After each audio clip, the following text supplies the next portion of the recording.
தீபாவளி வருது. தீபாவளி கொண்டாடலாமா அப்படின்னு கேட்டிங்கன்னா, எனக்கு தெரிஞ்சு இந்த தீபாவளி கதையில் 2 பிரிவு இருக்குது. ஒரு பிரிவு வந்து வென்ற பிரிவு, ஒரு பிரிவு தோற்ற பிரிவு. இப்போ யார் இதை கொண்டாட வச்சுருக்காங்கன்னா, இந்த தோற்ற பிரிவை கொண்டாட வச்சுருக்குறாங்க. ஆச்சரியமாக இருக்கு இல்லையா? தோற்றது யார்? அசுரர்கள். ஏன் தோற்றாங்க? தேவர்களிடம் மோத முடியாது. தேவர்களுக்காக கடவுள்கள் வந்து உங்களை தண்டிப்பாங்க. தேவர்கள் எப்பயும் நேராக மோதியெல்லாம் ஜெயிக்கவே மாட்டாங்க. அவங்களுக்கு மோதி இருக்காரு, அமித்ஷா இருக்கிறாரு, இப்படி பல மன்னர்கள் வருவாங்க, கடவுள்கள் வருவாங்க. ஏன்னா கடவுள்களை விட பெரியவர்கள் தேவர்கள், பூதேவர்கள். அவங்களுக்காக இவங்க தான் சண்டை போடுவாங்க. இவங்க சண்டை போட்டு யாரை அழிப்பாங்க அப்படின்னா இந்த அசுரர்களை அழிப்பாங்க. சரி, இந்த அசுரர்கள் அப்படி என்ன பெரிய தப்பு பண்ணாங்க? யோசிச்சு பாருங்களேன். 2 எந்த கதையை எடுத்து பார்த்தாலும் புராணங்களில் அவர்களை பற்றி சொல்லப்படுகிற குற்றச்சாட்டுகள் அடிப்படையாக 2. ஒன்று, வேதத்தை திருடிட்டு போயிட்டாங்க. வேதம்ங்கிறது என்ன? கல்வி. வேதம்ங்கிறது தான் அறிவு. அப்படிதான் சொன்னாங்க. நீங்கள் நானும் படிக்கல, படித்தவங்க சொல்லலை. வேதத்தில் எல்லாருக்கும் தெரியுமா அப்படின்னு சொல்கிறவர் ஏதோ மை டப்பாவை பார்த்த மாதிரி சொல்கிறாரே தவிர, பார்த்து இந்த மந்திரக்காரர் வெத்தலையை காமிச்சு இதில் எல்லாம் தெரியுதுன்னா தெரியுதுன்ற மாதிரி வேதத்தில் எல்லாம் இருக்குது அப்படின்னு சொல்கிறாங்களே தவிர நமக்கு தெரியாது. சரி, அது இருக்குன்னே வச்சுக்குவோம்.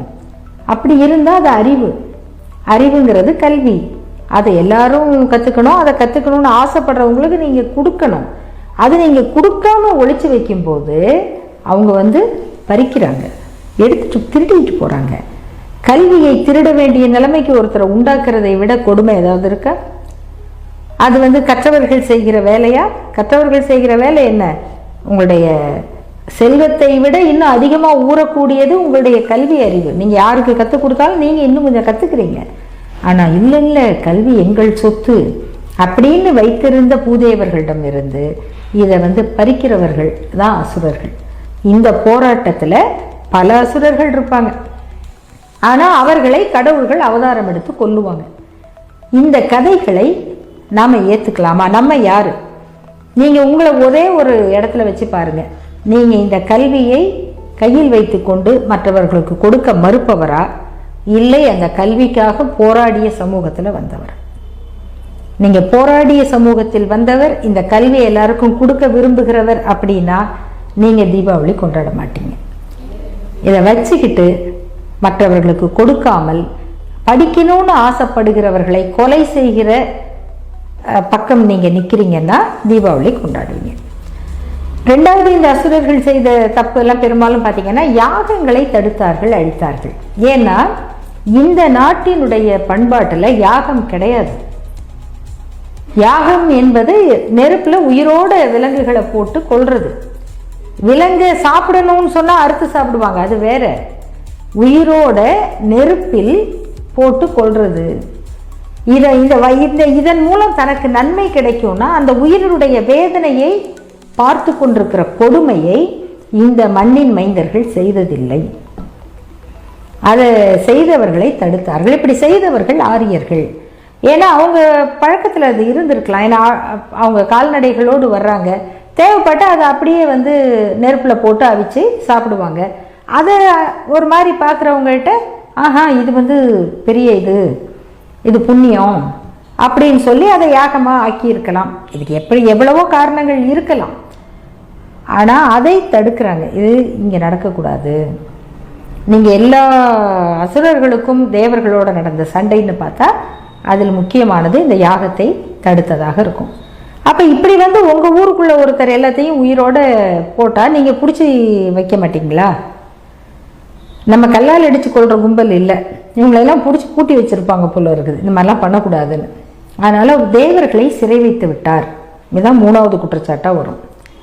அப்புறம் கடவுள் அவதாரம் எடுத்து அந்த தேவர்களை விடுதலை செய்து யாகம் நடத்த வச்சு இந்த மீண்டும் அந்த வேதத்தை கொண்டு போய் அவங்க கையில் கொடுத்தாதான் இந்த புராணங்கள் முழுமையாகும்.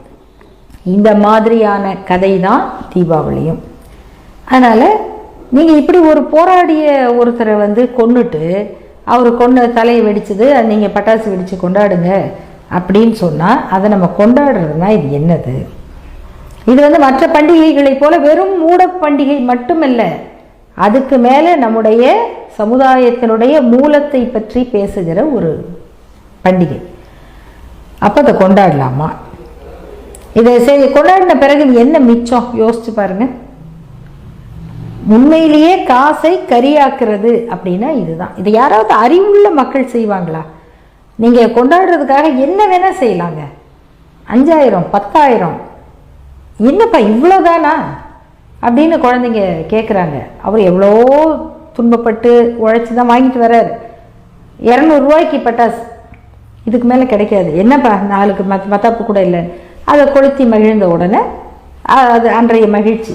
நீங்கள் அடுத்த நாள் பார்த்தீங்கன்னா தெருவெல்லாம் குப்பை, சுற்றுப்புறக்கேடு, சுகாதாரக்கேடு, இது எல்லா இடத்துலையும். இப்போ வெளிநாடுகள் எல்லாம் லேசரில் அடித்து காமிச்சிடுறாங்க. நீங்கள் எல்லாம் கொண்டாட எல்லாம் ஒரு இடத்துல உட்காருங்க, நாங்கள் லேசரில் பட்டாசு வெடிக்கிறோம் பார்த்துக்கோங்க அப்படின்னு காமிக்கிறாங்க வெளிநாடுகளில். இங்கே அப்படி இல்லை. எல்லாரும் போட்டி போட்டுக்கிட்டு நம்ம ஊரை, நம்ம நகரத்தை, நம்ம தெருக்களை, நம்ம காற்றை, நம்ம வளிமண்டலத்தை எவ்வளோ தூரம் நம்ம கிருமிக்கு உள்ளாக்க முடியுமோ அந்த அளவுக்கு பண்ணிக்கிட்டு இருக்கிறோம். இதுக்கு மாற்று என்னன்னா பொங்கல். பொங்கல்னா என்னாகும்? வீடெல்லாம் சுத்தமாகும், பழசெல்லாம் வெளியில் போகும், எல்லாம் புதுசாக வரும், எல்லாம் புதுசு. எல்லாம் கொண்டாடி முடிச்சுட்டு கரும்பை கூட சாப்பிட்டு மிச்சம் இல்லாமல் எடுத்து போட்டுருவோம். உடம்புக்கு கெடுதி கிடையாது. அப்படியே வாசல்லாம் கோலங்களால் அழகாகும். சுருக்கமாக சொன்னால் பொங்கல் வந்தால் தெருக்கள் அழகாகும், தீபாவளி வந்தால் வீதிகள் குப்பையாகும்.